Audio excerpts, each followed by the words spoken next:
И снова здравствуйте, мои уважаемые зрители. Hello again, my dear viewers. In the yard we have the 18th of April, and the traditional review of events on the fronts. What is happening with us?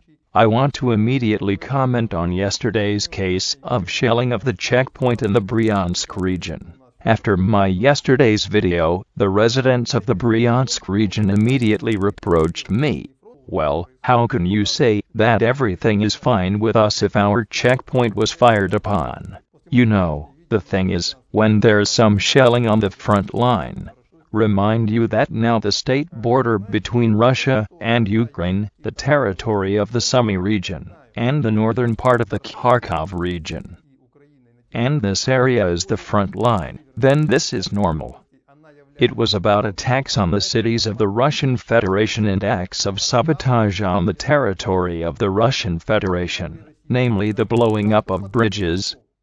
And if there is some clash on the border, well, you know, it would be somehow strange to require the Ukrainian armed forces not to shoot at the Russian military at all. Moreover, in that incident, the blow was on the Russian military, and only the Russian military suffered. From here, as the Belarusians say, it is really different, and Ukraine does not carry out any strikes or acts of sabotage against the cities of the Belgorod, Bryansk, Kursk regions.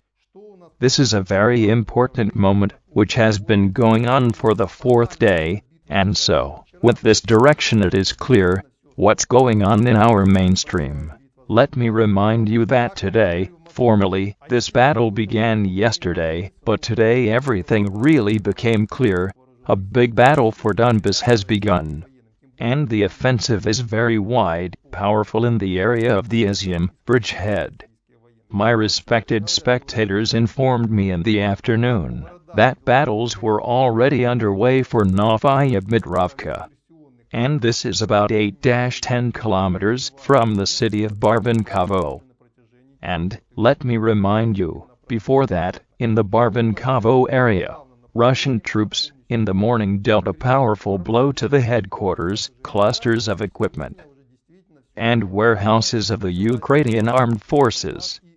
And the fact that the Russian troops are advancing quite successfully in several directions at once is a consequence of the fact that the defense of the Ukrainian troops in this area is disorganized. Not completely, however, disorganized. Also today, reports came that after the capture of Kremenaya, today, somewhere in the afternoon, the armed forces of Ukraine blew up the railway bridge near the village of Drinovka. This suggests that parts of the Luhansk public began to come out to this place, and in the evening, local residents informed me about serious battles in the Lyman area. That is, as I understand it, very soon the troops of the Russian Federation, the Lugansk People's Republic, will storm this city, and, in fact, will come out in close proximity to Slavyansk. The eastern bank of the Seversky Donets will be cleared completely.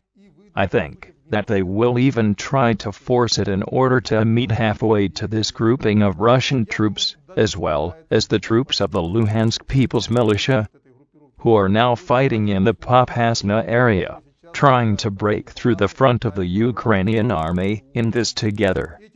These two strikes will be converging, the main purpose of which will be to cut off the Lysychansk, Severodonetsk enemy grouping from the main forces of the Donbass front.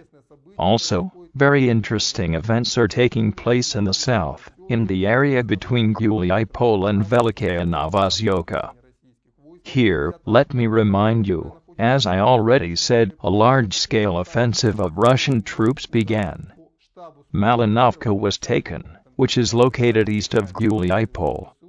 By the way, in the morning a very powerful blow was also dealt to the headquarters of the 101st or 110th, I don't remember exactly, Brigade of the Territorial Defense of Ukraine.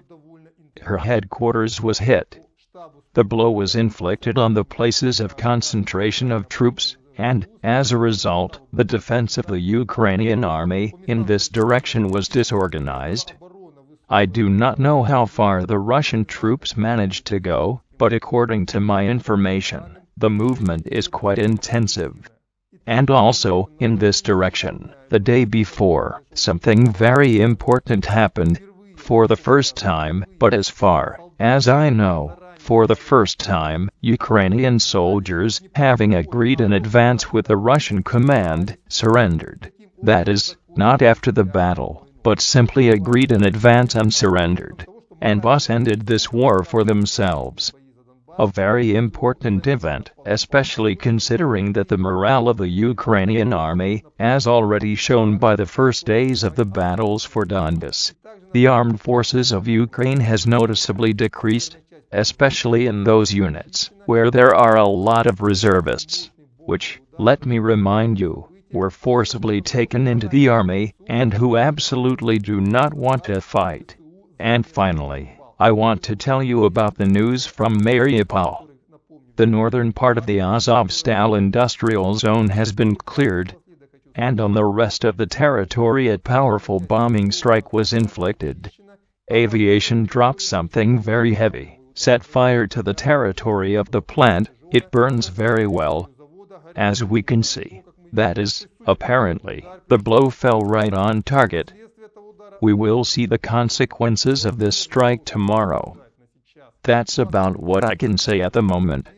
The next, more complete review of events, achievements for the current day, I will sum up tomorrow. Overview from the front. Now effective fighting has begun. There will also be articles on other topics. On this topic for now. Till tomorrow. На этом по этой теме на пока все и до завтра.